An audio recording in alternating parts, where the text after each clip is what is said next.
Filippense 2 vers 6 tot 7 sê dat Jesus Christus self God was en gekies het om mens te word. En nou moet ons in hierdie stikkende tyd waarin ons leef, hom vir almal wys, deur soos 1 Johannes 2 vers 6 sê, self te lewe soos Jesus gelewe het. Wat beteken dit vir ons lewe in hierdie Kerstyd? Hoe doen ons dit? Daar word vertel van 'n man wat graag die evangelie na 'n Indiaanse stam wou bring, maar hy het nie hulle taal geken nie. Hy het toe by hulle gaan bly en hulle elke dag in liefde gedien. Jare later het 'n sendeling wat hulle taal geken het na daardie Indiaanse stam gekom.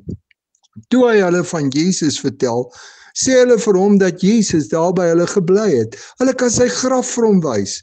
Deur die liefde wat hierdie man vir jare geleef het teenoor mense wat niks van Christus geweet het nie, het hy Christus vir ander gewys.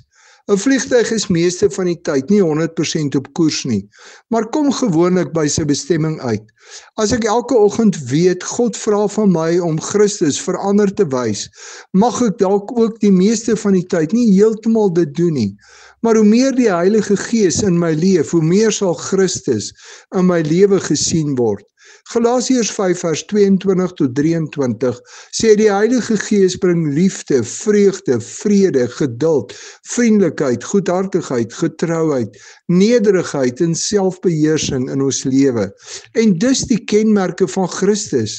Hoe meer die Heilige Gees in my leef, hoe meer word Christus in my lewe en optrede gesien.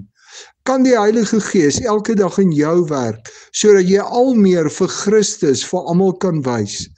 Bid jy daarvoor dat Christus al meer in jou en deur jou sal leef en werk?